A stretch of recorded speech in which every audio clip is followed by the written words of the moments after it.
Good morning friends. आज हम लोग business studies class chapter 1 record कर रहे हैं। ये हमारा सेशन जो है स्पेशली जो रिकॉर्ड कर रहा हूँ मैं 23-24 सेशन के लिए। और आज हम लोग पहले बीएसटी का पूरा इंट्रोडक्शन समझेंगे, क्या हमारे कोर्स कंटेंट में है, क्या वेटेज है, कितनी उसकी इन डेप्थ नॉलेज चाहिए, कहाँ कहाँ यूज होगा।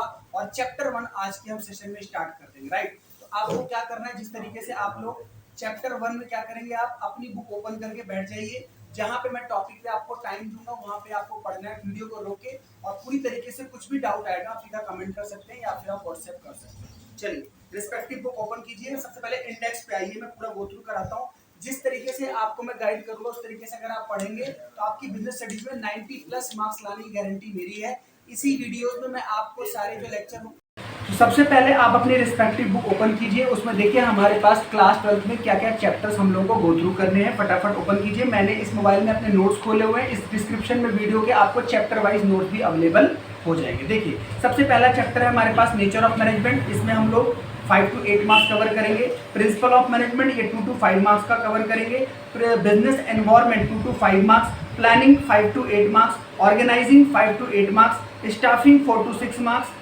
Directing 5 to 8 marks. Controlling 3 to 5 marks. यहाँ तक हमारी फर्स्ट बुक खत्म हो जाती है। कई राइटर आप देखोगे तो उन्होंने 2 राइटर मतलब कई 2 पार्ट में बुक किया हुआ है। जैसे एनसीईआरटी भी 2 पार्ट में आती है, पार्ट 1 पार्ट 2। और कई बुक्स ऐसी हैं जैसे कि आप आर.के. सिंगला लोगे, पूनम गांधी लोगे, तो वो एक ही उन्होंने सफर कवर कर रखा है। सेकंड पार्ट में हम लोग देखो क्या करेंगे, financial management, financial market, marketing management और कंज्यूमर प्रोटेक्शन चैप्टर करेंगे। फाइनेंशियल मैनेजमेंट हमारे पास 5 to 8 मार्क्स का आएगा। फाइनेंशियल मार्केट हमारे पास 3 to 5 मार्क्स और फाइनेंशियल मार्केटिंग 5 to 8 मार्क्स। और हमारे पास consumer protection 2 to 5 marks cover होगा।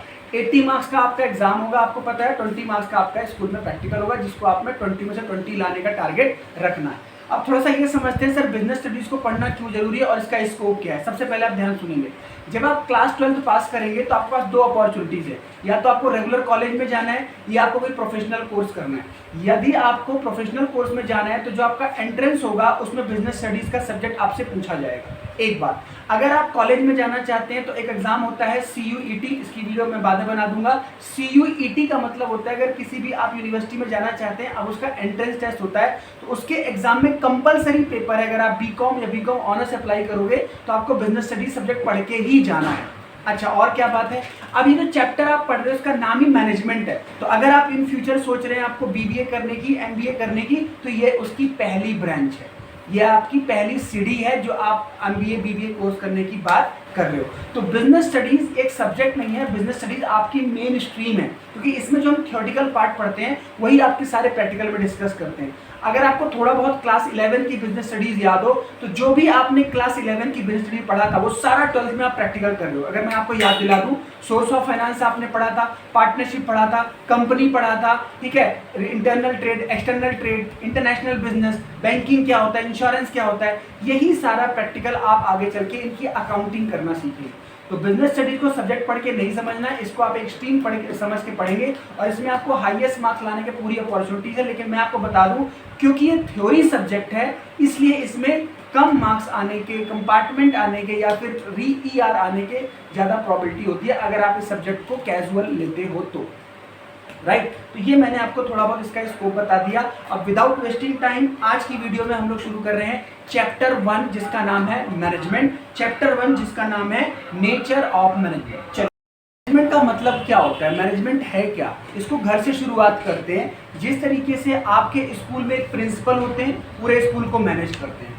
जिस तरीके से आपके घर में पेरेंट्स होते हैं, पूरी फैमिली पूरे घर को मैनेज करते हैं। मैनेजमेंट का मतलब क्या है, व्यवस्था करना, जिम्मेदारी को अपने सिर पे लेना और कोई भी अगर गलत चीजें होती हैं तो उसकी जिम्मेदारी अपने ऊपर लेना, यही मैनेजमेंट है। तो जब आप किसी कंपनी को कल के दिन चलाएंगे, जब आप किसी कंपनी का कल CEO CFO बनेंगे, जब आप कल के दिन किसी कंपनी को खोलेंगे तो सारी जिम्मेदारी आपके ऊपर होगी। कंपनी में क्या हो रहा है, कंपनी में कौन काम कर रहा है, कंपनी में कौन आ रहा है नहीं आ रहा है, कंपनी में गवर्नमेंट का क्या इंटरवेंशन है, कंपनी के रूल्स क्या हैं और आपको प्रॉफिट कितना कमाना है, आप कितना प्रॉफिट अर्न कर सकते हैं, आपका पोटेंशियल क्या है। मतलब एक पूरी जो जिम्मेदारी है बिजनेस की वो एक पर्सन पे दी जाती है, उसी को हम बोलते हैं मैनेजर। राइट, वही आप आगे चल के MBA करेंगे जो IIM में कोर्स होता है, जो आप बहुत ही प्रेस्टिजियस हमारे देश का इंस्टीट्यूशन है, इंडियन इंस्टीट्यूट ऑफ मैनेजमेंट, जिसमें सबकी चाह होती है, जिसमें हम कैट के एग्जाम के थ्रू पहुंचते हैं। राइट। तो मैनेजमेंट का मतलब क्या होता है? मैनेज करना, चीज़ों को प्लान करना, चीज़ों को ऑर्गेनाइज करना, चीज़ों को डायरेक्ट करना, यही आपकी मीनिंग है। अब आप मीनिंग को देखिए, आराम से आपको समझ में आ जाएगा और मुझे पूरा विश्वास है आपको याद भी हो जाएगा। देखिए नोट्स में क्या लिखा हुआ है, management is the process of planning, organising, staffing, directing and controlling. और मैं बता दूं, यही आपके मैनेजमेंट के फंक्शंस हैं जो एक एक चैप्टर बन के निकल के आएंगे। तो मैनेजमेंट क्या है? Planning, organising, staffing, directing, controlling. क्या? रिसोर्सेज, कैसे? Efficiently and effectively. क्यों? For achievement of organisational object. तो इस तरीके से आप डेफिनेशन को पार्ट कर करके पढ़ोगे तो आपको डेफिनेशन याद हो जाएगी। तो मैनेजमेंट क्या है? मैंने आपको घर का एग्जांपल दिया। मैनेजमेंट पे हमारे पेरेंट्स क्या करते हैं? प्लान करते हैं, चीज़ों को ऑर्गेनाइज करते हैं, लोगों को काम पे लगाते हैं, स्टाफिंग करते हैं, सबको कंट्रोल करते हैं, कौन क्या काम करेगा डायरेक्टिंग करते हैं, और अगर कोई गलत काम करता है उसको मार्गदर्शन करते हैं, कंट्रोलिंग करते हैं। क्योंकि उनको अपने गोल को अचीव करना है, उनको अपने फैमिली को चलाना है, और फैमिली कैसे चलानी है? Efficiently and effectively. राइट। चलिए, ये मीनिंग हुई हमारे पास। नेक्स्ट पॉइंट आता है दोस्तों, शॉर्ट नोट्स में कभी कभी आ जाता है इफेक्टिवनेस और एफिशिएंसी में क्या फर्क होता है। तो मैं आपको थोड़ा सा बताऊंगा, फिर आप अपनी बुक से इसको पढ़ लेना। एमसीक्यू या कोई शॉर्ट नोट्स आता है, इसमें हम देखेंगे एफिशिएंटली एंड इफेक्टिवली का मतलब क्या है। नोट्स पे आइए। इफेक्टिवनेस का मतलब क्या होता है? Means doing a particular task in a given time और achieving given target but at a higher cost. In this manager uses more labor cost and other input to be effective। मतलब sir, मतलब मुझे कोई task दिया गया है, मैंने उसको अचीव तो कर लिया, बहुत अच्छे तरीके से अचीव कर लिया, टाइम के रहते अचीव कर लिया, यानी मैं क्या हूँ? मैं इफेक्टिव हूँ। लेकिन मैंने उसमें रिसोर्स ज़्यादा खर्च कर दिया, मैंने उसमें खर्चा ज़्यादा कर दिया, मेरा उसमें कॉस्टिंग ज़्यादा आ गई, तो इसे हम क्या बोलते हैं? इफेक्टिवनेस। अब क्योंकि मैंने टाइम ज़्यादा लगा दिया, कॉस्ट ज़्यादा लगा दी, तो इफेक्टिव तो हूँ, लेकिन यहाँ पे अभी हम एफिशिएंट नहीं बोलेंगे। जैसे एग्जांपल लेके चलिए, अगर आपका एग्जाम होता है, 3 घंटे का आपका एग्जाम होता है, 3 घंटे में आप क्या करते हो? तो इसमें मैं आपको बता रहा था कि जैसे आपका 3 आवर्स का एग्जाम होता है, तो आपने जो सपोज कीजिए 15 क्वेश्चन आपके एग्जाम में है, आपने 15 कर तो दिए, लेकिन आपने क्या किया? आपने ज़्यादा उस तरीके से, एक तरीके से ऐसा बोल सकते हैं कि टाइम तो आपने पूरा अचीव कर लिया, लेकिन आपने खर्चा ज़्यादा कर दिया। ऐसे मान के चलिए आपने रिसोर्सेज ज़्यादा वेस्ट कर दिए। तो जब भी हमें कोई टारगेट अचीव करना होता है, तो टारगेट तो अचीव हम कर रहे हैं, लेकिन जो हमारी एक बाउंडेशन कॉस्ट थी, जितना हमारे पास बजट था, उससे हम ऊपर चले गए। ये हमारे पास क्या है? एफिशिएंसी तो है, सॉरी इफेक्टिवनेस तो है, एफिशिएंसी नहीं है। तो एफिशिएंसी कब आती है सर? अब एफिशिएंसी को समझिए। एफिशिएंसी में क्या होता है कि हम पैसा बचा लेते हैं, हम टाइम बचा लेते हैं, लेकिन गलती से हमारे पास क्या है? हम यहाँ पे टारगेट अचीव नहीं कर पाते। इसका मतलब समझिए, जैसे एग्जाम में आप गए, 15 क्वेश्चन करने थे, 14 क्वेश्चन आपने बहुत अच्छे तरीके से किए, एक क्वेश्चन आपका रह गया, टारगेट रह गया, लेकिन आपने क्या करते हैं? टाइम बचा लिया और पैसे बचा लिए। तो एक जगह आपका पैसा बचेगा, टारगेट अचीव हो जाएगा, एक जगह आपका टारगेट अचीव होगा, लेकिन खर्चा आपका नहीं बच पाएगा। तो इसलिए मैनेजमेंट को बोला जाता है सिर्फ एफिशिएंट नहीं होना, सिर्फ इफेक्टिव नहीं होना, एफिशिएंट एंड इफेक्टिव होना है। मतलब टारगेट भी अचीव कर लेना है और हमारे को कॉस्ट भी बचा लेनी है, पैसे भी कम खर्च करने हैं। राइट। ये हमारे पास हो गया दोस्तों। अब आते हैं one of the important point, that is feature of management. तो फीचर आए या नेचर आए या एक तरीके से कैरेक्टरिस्टिक्स ऑफ मैनेजमेंट आए, इन तीनों का आंसर एक ही है। और वो आंसर के पॉइंट देखिए, पहले आप पॉइंट मैच कीजिए, फिर हम वन बाय वन डिस्कस करेंगे। सबसे पहला पॉइंट क्या है दोस्तों? गोल ओरिएंटेड प्रोसेस है, परवेसिव है, कंटिन्यूअस है, डायनामिक इन नेचर है, इंटेंजिबल है, ग्रुप एक्टिविटी है और मल्टी डायमेंशनल है। वन बाय वन देखते हैं। अब ध्यान समझिए, जब भी आप चैप्टर पढ़ेंगे बिजनेस स्टडीज में, तो हर चैप्टर में आपको मिलेगा फीचर्स, हर चैप्टर में आपको मिलेगा इंपॉर्टेंस। तो आपको ना एक कंफ्यूजन होगी कि मैं कितने फीचर याद करूं, कितने इंपॉर्टेंस याद करूं। तो आप इसका एक सोल्यूशन मैं आपको बता रहा हूं। जितने फीचर आप पढ़ेंगे, जैसे मान लीजिए अभी आप मैनेजमेंट के फीचर पढ़ रहे हैं, एक पेज पे उसको साइड में लिखिए, इस तरीके से। फिर आप पढ़ेंगे प्लानिंग के फीचर, उसी को बगल में उसको लिखिए। फिर आप पढ़ेंगे डायरेक्टिंग के फीचर, फिर आप देखेंगे उसमें कॉमन पॉइंट्स कितने हैं, तो 50% पॉइंट कॉमन ही होंगे। तो इस तरीके से आपको ये ध्यान रखना है कि जब मैं किसी के फीचर्स की बात कर रहा हूँ तो 50% पॉइंट सेम ही होते हैं। तो इसको आप ऐसे नहीं समझना 9 चैप्टर है, 9 फीचर्स पढ़ना है, नहीं, 50% पॉइंट आर सेम। जैसे यहाँ पे मैं आपको पहले बता देता हूँ कौन कौन से पॉइंट कॉमन है, जो आगे भी मिलेंगे। मैनेजमेंट इज अ परवेसिव, ये कॉमन है। मैनेजमेंट इज अ कंटिन्यूअस, ये कॉमन है। मैनेजमेंट डायनामिक इन नेचर, ये कॉमन है। बाकी पॉइंट मैनेजमेंट के अपने अपने फीचर्स हैं। देखिए पहला पॉइंट क्या है? Goal oriented. मतलब मैनेजमेंट कैसा होना चाहिए, मैनेजमेंट कैसा होता है। मैनेजमेंट हमेशा गोल ओरिएंटेड होता है। मैंने बताया आपके घर में मैनेजमेंट होता है, स्कूल के प्रिंसिपल मैनेज करते हैं, वो मैनेज क्यों कर रहे हैं, उनके सामने एक गोल है, उनके सामने एक अपना ऑब्जेक्टिव है। उस ऑब्जेक्टिव को अचीव करने के लिए हम लोग क्या करते हैं, अपना एक कंपनी को मैनेज करते हैं। ठीक है। दूसरा दोस्तों परवेसिव, इसको आप इंपॉर्टेंट लगाइए, ये शॉर्ट नोट्स में आएगा और एक केस स्टडी बन के आएगा कि आपको पहचानना पड़ेगा कि परवेसिव का मतलब क्या होता है। परवेसिव का मतलब होता है बच्चों, चाहे ऑर्गेनाइजेशन बड़ा हो या छोटा हो, प्रॉफिट मेकिंग हो या नॉन प्रॉफिट मेकिंग हो, सबको मैनेजमेंट करना पड़ता है। क्या जो गरीब फैमिली है, बिलो पॉवर्टी लाइन है, क्या उनके घर में कोई मैनेजमेंट नहीं करता? क्या छोटे मोटे स्कूल जो होते हैं, प्राइमरी स्कूल, उनमें मैनेजमेंट जरूरत नहीं पड़ती? बड़े स्कूल हो, छोटे स्कूल हो, प्रॉफिट कमाने के लिए खोले गए हों या समाज सेवा के लिए खोले गए हों, सब में मैनेजमेंट करना जरूरी होता है। ये है परवेसिव पॉइंट। नेक्स्ट दोस्तों कंटिन्यूअस, मैनेजमेंट एक कंटिन्यूअस प्रोसेस है। ये नहीं आपने एक बार मैनेजमेंट किया, आपको अपना गोल अचीव हुआ और फिर आपने मैनेजमेंट करना छोड़ दिया। तो मैनेजमेंट इसलिए क्या है, कंटिन्यूअस प्रोसेस है। नेक्स्ट दोस्तों dynamic in nature, dynamic word के पास लिखिए आप चैप्टर नंबर 3। अगर आप मेरी डायरेक्शन को फॉलो करेंगे तो आपको पूरी बिजनेस स्टडी जो 12 चैप्टर मैंने आपको बताए थे 2 चैप्टर में नजर आएगी, क्योंकि सारे पॉइंट इंटरलिंक्ड है। तो डायनामिक के पास लिखेंगे चैप्टर नंबर 3। जब चैप्टर नंबर हम 3 में पढ़ेंगे बिजनेस एनवायरनमेंट, वहां पे बिजनेस एनवायरनमेंट का एक फीचर आएगा डायनामिक।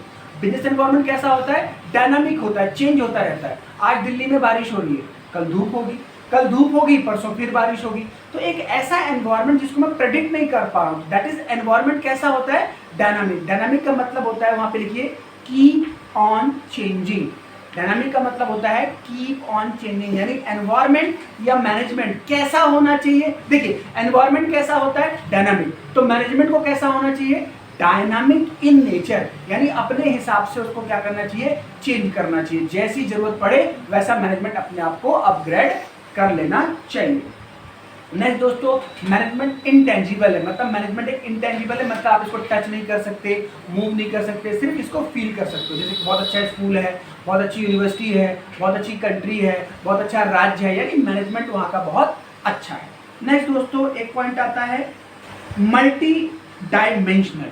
मल्टी डायमेंशनल, इसमें हम ये पढ़ेंगे मैनेजमेंट जो है ना मल्टीपल काम करता है, मल्टीपल चीजों को मैनेज करता है। क्या क्या मैनेज करता है, management of people, management of operations and management of work.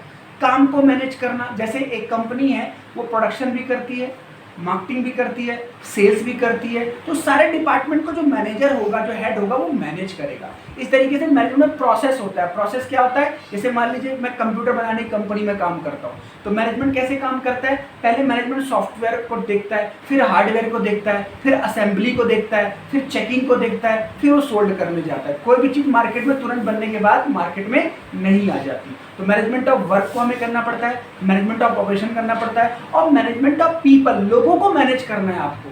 कितनी कंपनी में कितने लोगों की रिक्वायरमेंट है, कौन क्या काम करेगा, किससे क्या काम नहीं करवाना, कौन किस काम में एफिशिएंट है। तो मैनेजमेंट में हम वही काम उससे करवाएंगे जो उस काम में सक्षम है। तो ये पॉइंट मैंने आपको दोस्तों बताए, मैंने आपको 6-7 पॉइंट डिस्कस किए। अगर आपकी बुक में कोई एक्स्ट्रा पॉइंट है तो आप डाउट पूछ सकते हो या फिर आप पढ़ेंगे समझ में आ जाएगा। तो यहाँ तक मैंने आपको पढ़ाया मैनेजमेंट के फीचर्स, एफिशिएंसी, इफेक्टिवनेस और मैनेजमेंट के फीचर्स। अब आप पहले यहाँ तक पढ़ लीजिए, फिर हम डिस्कस करेंगे। पॉइंट पे आइए दोस्तों, अब हम डिस्कस करेंगे मैनेजमेंट के ऑब्जेक्टिव क्या हैं, और इसको लिखिए यहाँ पे पॉइंट के पास केस स्टडी। ये फेवरेट टॉपिक है एग्जामिनर का, केस स्टडी पूछने के लिए, ऑब्जेक्टिव ऑफ मैनेजमेंट। जब मैं इस चैप्टर पूरा खत्म कर दूंगा तो कुछ एमसीक्यूज कराऊंगा और कुछ केस स्टडी कराऊंगा, तो आपको बताऊंगा किस तरीके से टैकल की जाती है केस स्टडी, राइट। तो केस स्टडी वही बच्चा कर पाएगा दोस्तों जिसकी चैप्टर में कमांड है। मैं ये नहीं कहता आप लर्न करो बीएसटी, आप मेमोराइज करो, आप बस एक बार पढ़ो और उसको लिंकेज करना सीख जाओ और आपको केस स्टडी बिल्कुल आसान लगेगी। तो देखना कैसे केस स्टडी आती है। देखो सबसे पहले दोस्तों आ जाओ, ऑब्जेक्टिव ऑफ मैनेजमेंट क्या है। 3 ऑब्जेक्टिव है मैनेजमेंट के, ब्रॉडली 3 ऑब्जेक्टिव है, जैसे ऑर्गेनाइजेशनल ऑब्जेक्टिव, सोशल ऑब्जेक्टिव और पर्सनल ऑब्जेक्टिव। अब ध्यान समझेंगे किसके कौन से ऑब्जेक्टिव है, वहां पे लिखिए आप अपनी कॉपी में या नोटबुक में। ऑर्गेनाइजेशन का मतलब होता है कंपनी के लिए आप क्या करोगे, यानी अगर आप मैनेजर हो तो ऑर्गेनाइजेशनल ऑब्जेक्टिव क्या है, कंपनी के लिए आपकी क्या जिम्मेदारी है। दूसरा सोसाइटी ऑब्जेक्टिव, मतलब समाज के लिए आपकी क्या जिम्मेदारी है। और तीसरा पर्सनल का मतलब यहाँ पे अपना नहीं, पर्सनल एम्प्लॉय के लिए आपकी क्या जिम्मेदारी, पर्सनल है, पर्सनल नहीं, पर्सनल मतलब एम्प्लॉय के लिए आपकी क्या जिम्मेदारी है। तो आ जाइए फटाफट। अब इसका मैंने छोटा छोटा कोड बनाया, देखो जहाँ पे पॉसिबल हो पाया है मैंने निमोनिक्स बनाए, मैंने छोटे छोटे कोड बनाए ताकि वो याद हो जाए। तो मैनेजमेंट कितने ऑब्जेक्टिव है बताओ ब्रॉडली, ऑब्जेक्टिव कितने, 3, ऑर्गेनाइजेशनल, सोशल और पर्सनल। ऑर्गेनाइजेशन के अंदर आपको याद रखना है जीपीएस लगवाना है हमको कंपनी में, क्या लगवाना है कंपनी में, जीपीएस। तो ग्रोथ, प्रॉफिट, सर्वाइवल। तो ऑर्गेनाइजेशनल ऑब्जेक्टिव हमारे क्या होते हैं, ग्रोथ। अब देखिए नाम से ही पता चल रहा है हर कंपनी को ग्रोथ चाहिए, हर कंपनी को आगे बढ़ना है, ये आपका ऑब्जेक्टिव होना चाहिए, कहीं आपको रुकना नहीं है, ठीक है। प्रॉफिट, हर प्रॉफिट कमाने वाली कंपनी के लिए मोटिवेशन होता है प्रॉफिट। जैसे आप बिजनेस करेंगे कल के दिन तो प्रॉफिट नहीं आएगा तो आप डिमोटिवेट हो जाओगे, राइट। आपको लगेगा मेरा बिजनेस नहीं चल पाएगा, क्योंकि बिजनेस आपको पोटेंशियल है तो आपको क्या करना है, प्रॉफिट कमाने के लिए आपको मैक्सिमम मेहनत करनी है, मैक्सिमम आपको प्रॉफिट अर्न करना है। और प्रॉफिट कब होगा, जब अच्छी सेल होगी। अच्छी सेल कब होगी, जब अच्छा प्रोडक्ट होगा। अच्छा प्रोडक्ट कब होगा, जब अच्छी टीम होगी उसको बनाने के लिए।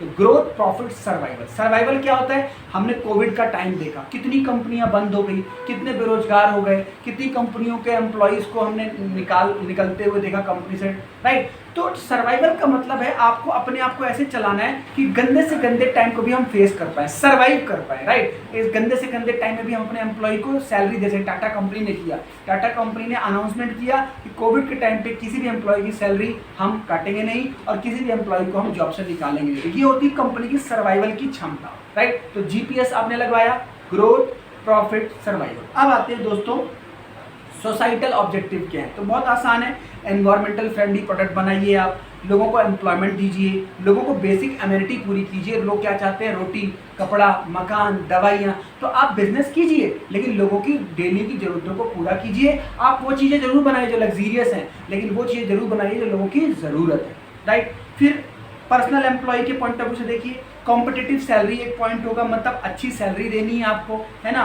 पीयर रिकॉग्निशन, हर एम्प्लॉय को मोटिवेट करना है, हर एम्प्लॉय को अच्छा एनवायरनमेंट देना है ताकि वो फील कर सके कि मैं एक अच्छी कंपनी में काम करता हूँ। और पर्सनल ग्रोथ देनी है आपको, यानी कंपनी में हर एम्प्लॉय की पर्सनल ग्रोथ हो, उसके प्रमोशन के चांसेस, उसके आगे बढ़ने के चांसेस। तो एक चैप्टर हम पढ़ेंगे दोस्तों स्टाफिंग, जहाँ पे हम पढ़ेंगे किस तरीके से कंपनी एक दूसरे को, एम्प्लॉय को मोटिवेट करती है, किस तरीके से उनको ग्रोथ को प्रमोट करती है। ये हमारा हो गया दोस्तों क्या, ऑब्जेक्टिव ऑफ मैनेजमेंट। मैंने आपको आउटलाइन से पढ़ाया। अब आप यहाँ तक एक बार वीडियो को पॉज कीजिए और डिटेल से पढ़िए, फिर हमारी कंटिन्यू करेंगे। नेक्स्ट टॉपिक देखिए हमारे पास आता है मैनेजमेंट का प्रोसेस। निकालिए बुक से, मैनेजमेंट प्रोसेस को बोल सकते हैं आप या मैनेजमेंट के फंक्शंस बोल सकते हैं, दोनों का आंसर सेम ही है। सर दोबारा बताइए, मैनेजमेंट का प्रोसेस या पूछा जाएगा या मैनेजमेंट का फंक्शंस क्या होते हैं। अब ध्यान समझिए, ये टॉपिक इंपॉर्टेंट नहीं है। पूछो क्यों, क्योंकि यही टॉपिक जो है चैप्टर वाइज आपके डिटेल में आएगा। तो बस इतना समझ लीजिए मैनेजमेंट क्या करता है, मैनेजमेंट का प्रोसेस क्या होता है, वही ये टॉपिक है। तो मैनेजमेंट क्या करता है याद करेंगे। सबसे पहले प्लानिंग होती है, जैसे हम प्लान कर लेते हैं क्या करना है, कैसे करना है, कब करना है, उसके हिसाब से हम अपने रिसोर्स को क्या करते हैं, ऑर्गेनाइज कर लेते हैं, किससे क्या काम करवाना है, किसको क्या टास्क देना है। मैनेजमेंट सबसे पहले क्या करता है बताओ, प्लानिंग, फिर क्या करता है ऑर्गेनाइजिंग, और फिर हम लोग क्या करते हैं, अगर हमें लगता है हमारे पास रिसोर्सेज कम है, हमारे पास एम्प्लॉइज कम है, तो फिर हम क्या करते हैं दोस्तों, स्टाफिंग करते हैं। हम एम्प्लॉइज को बुलाते हैं, हम एम्प्लॉइज को हायर करते हैं। ये प्रोसेस क्या हुआ, स्टाफिंग। जब हमारे पास एम्प्लॉइज आ गए, पूरी तरीके से 100% हमारी कैपेसिटी हो गई,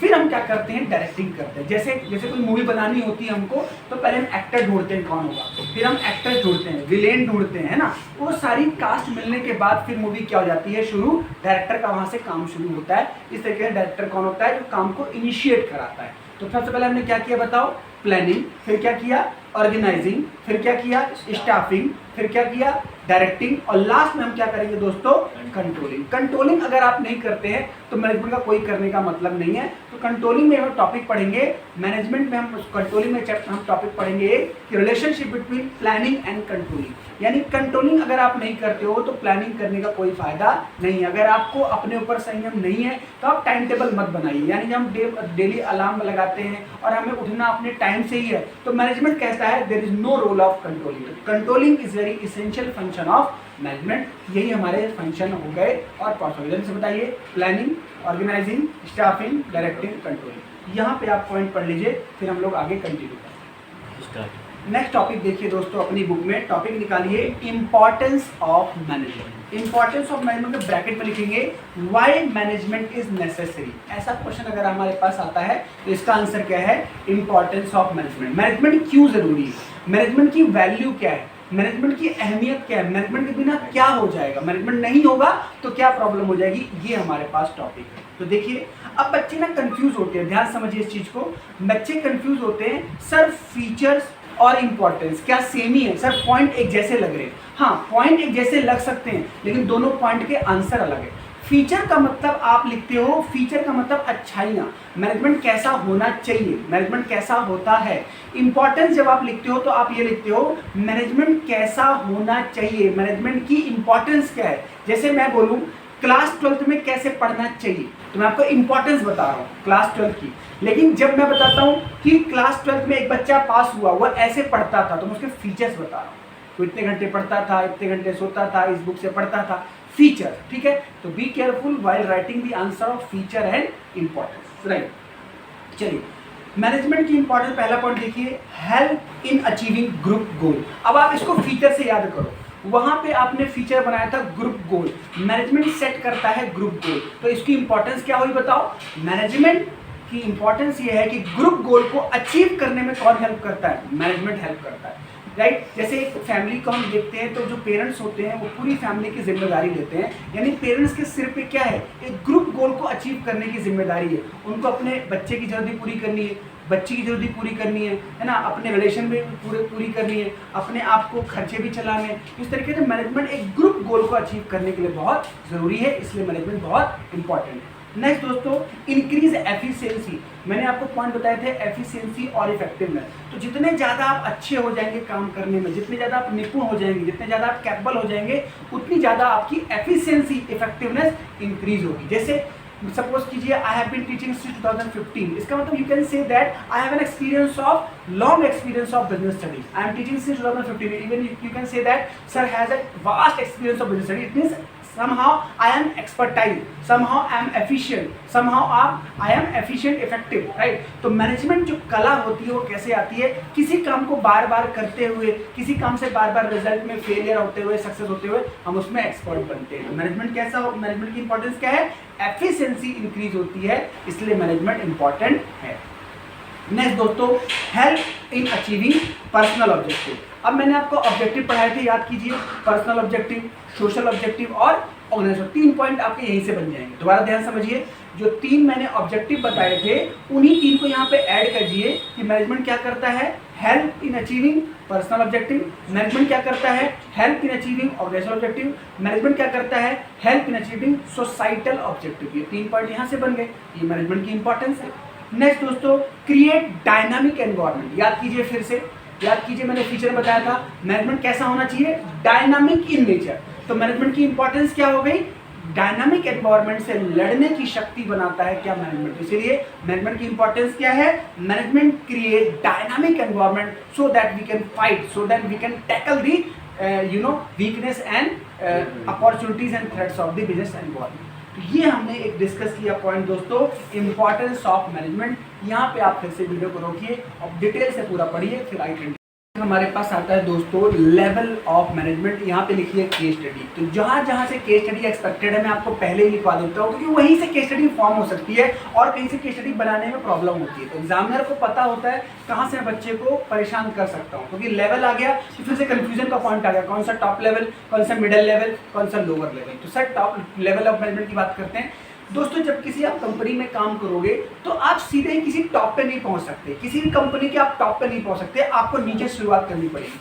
तो जब हम किसी कंपनी को ज्वाइन करते हैं तो हमारी जो अपॉइंटमेंट होती है वो लोअर लेवल ऑफ मैनेजमेंट में हम आते हैं, फिर हमारा प्रमोशन होता है तो हम पहुंचते हैं मिडिल लेवल में, और जब हम बहुत अच्छे एक्सपर्टाइज होते हैं तो हमारा टॉप लेवल में हमारा प्रमोशन हो जाता है। जैसे गूगल कंपनी आपने सुनी होगी, तो सुंदर पिचाई जो है, जो गूगल कंपनी को चला रहे CEO, वो क्या है, टॉप लेवल मैनेजमेंट। आपके स्कूल जहाँ पढ़ते हो वहाँ के प्रिंसिपल क्या है, टॉप लेवल मैनेजमेंट। हमारे देश के प्रधानमंत्री, राष्ट्रपति क्या है, टॉप लेवल मैनेजमेंट। तो टॉप लेवल का मतलब होता है utmost level of company, utmost level of organisation, right. तो 3 लेवल हमारे पास क्या हो गया बताइए, लोअर लेवल, मिडिल लेवल और टॉप लेवल। अब दोस्तों MCQ में लिखिए थर्ड लेवल, लोअर लेवल को और क्या बोलते हैं? तो लोअर लेवल को ऑपरेशनल लेवल भी बोलते हैं, सुपरवाइजरी लेवल भी बोलते हैं। तो यहाँ पे एमसीक्यू में क्वेश्चन आ सकता है कि आपको कंफ्यूज करने के लिए कि what other name of third level also called, supervisory level, operational level भी हम इसको बोलते हैं, राइट। अब आइए दोस्तों एग्जाम में क्वेश्चन क्या आएगा। पहले तो क्वेश्चन पूछा जाएगा टॉप लेवल, मिडिल लेवल क्या होता है। केस स्टडी कैसे आएगी? एक केस स्टडी बना के आपसे पूछा जाएगा कि बताइए ये मैनेजमेंट का कौन सा लेवल है, ये पर्सन कौन से लेवल में काम कर रहा है और उसके 3 फंक्शन बताइए। तो पहले आपको पता होना चाहिए तभी आप लिख पाओगे। तो आ जाइए टॉप लेवल में कौन से होते हैं। टॉप लेवल मैंने अभी आपको बताया कंपनी की टॉप मोस्ट पोजीशन। तो टॉप मोस्ट पोजीशन कौन सी है? CEO, CFO, chairman, president, vice president और इंपॉर्टेंट है जनरल मैनेजर। ये केस स्टडी आई थी आई रिमेंबर 2018-19 में, जिसमें जनरल मैनेजर को बच्चों ने मिडिल लेवल में लिख दिया था। जनरल मैनेजर कंपनी में जो होता है दोस्तों वो टॉप लेवल का ही माना जाता है, राइट।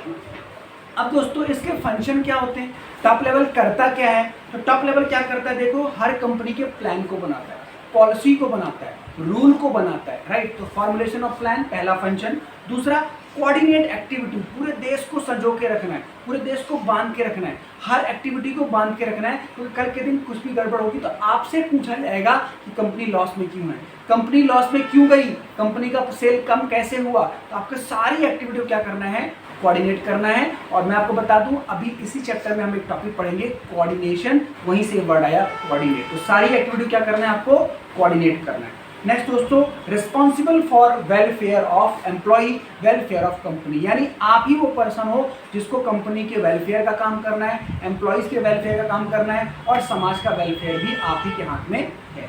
अब आ जाइए second level management, middle level management. तो याद रखिए जिस भी कंपनी में आपको मैनेजर की पोस्ट मिलती है स्पेसिफिक फंक्शन में, उसे हम बोलते हैं मिडिल लेवल। स्पेसिफिक फंक्शन क्या होते हैं? ह्यूमन रिसोर्स मैनेजमेंट, यानी आप ह्यूमन रिसोर्स मैनेज करते हैं, marketing management, sales management, cash management. तो जब हम किसी स्पेसिफिक टास्क को मैनेज करते हैं तो हमारा लेवल कौन सा होता है? Middle level. तो इसके एग्जांपल क्या हो गए? Human resource management, plant management, division management, operation management, finance management. तो एक पर्टिकुलर टास्क। अब इनका क्या काम होता है? जो टॉप लेवल में पॉलिसी बनाई दोस्तों उसको ये इंटरप्रेट करते हैं। पहला फंक्शन क्या हुआ? Interpret the policy. कौन सी पॉलिसी? जो टॉप लेवल वालों ने बनाई उसको इंटरप्रेट करेंगे और लोअर लेवल वालों को लागू करवाएंगे। नेक्स्ट दोस्तों, असाइन ड्यूटी। टॉप लेवल वालों ने बोला क्या काम करना है, मिडिल लेवल वाले उस काम को समझेंगे और किससे करवाएंगे? लोअर लेवल से या फिर अपने अंडर जो वर्कर होंगे। नेक्स्ट दोस्तों, मोटिवेट एम्प्लॉय। हम एक चैप्टर पढ़ेंगे दोस्तों डायरेक्टिंग, वहां पे हम पढ़ेंगे मोटिवेशन, राइट। 4 फंक्शन पढ़ेंगे हम डायरेक्टिंग में, एक फंक्शन में पढ़ेंगे मोटिवेशन। तो एम्प्लॉय को मोटिवेट करना फाइनेंशियली, नॉन फाइनेंशियली किसका काम है? Middle level, right. ये हमारे पास हो गया मिडिल लेवल। थर्ड लेवल पे आइए, इसके एग्जाम्पल क्या है? Foreman, supervisor, clerk. ये किसके एग्जाम्पल हैं? Lower level of management. Sir इसके क्या फंक्शन है? पहला देखिए, oversee the efforts of employee. अब जो लोअर लेवल का मैनेजमेंट है वो किससे टच में है? एम्प्लॉय से टच में। हर दिन किससे मिलता है? एम्प्लॉय से मिलता है। हर दिन किसकी प्रॉब्लम सुनता है? एम्प्लॉय की प्रॉब्लम सुनता है। उसको ये टैकल करना है कि किसकी क्या प्रॉब्लम्स हैं, किसकी क्या परेशानियां हैं। तो पहला टास्क क्या हुआ? Oversee the efforts of workforce. दूसरा दोस्तों, इंटरेक्ट विद एक्चुअल वर्कफोर्स, यानी जो एक्चुअली में काम कर रहे हैं उनसे डेली रिपोर्ट लेना, उनसे ग्रीवेंसेस सुनना, उनसे शिकायतें सुनना, उनसे रिक्वेस्ट सुनना। ये हम चीजें कौन करता है? Lower level management. नेक्स्ट दोस्तों, मेंटेन क्वालिटी ऑफ आउटपुट। अब एक्चुअल काम कौन करवा रहा है? Lower level management. तो उनको पता है हमें क्या बनाना है और जो हमें बनाना है क्या एक्चुअल आउटपुट वही आ रहा है? ये किसकी जिम्मेदारी होती है? Lower level. इस तरीके से दोस्तों हमने पूरा पढ़ लिया 3 लेवल मैनेजमेंट के एग्जांपल और 3 लेवल मैनेजमेंट के हमने पूरे क्या पढ़ लिए? फंक्शन। तो यहाँ से केस स्टडी फॉर श्योर आएगी, राइट। कोई डाउट नहीं है। अब यहाँ तक आप पूरा पढ़िए, then we will continue, right.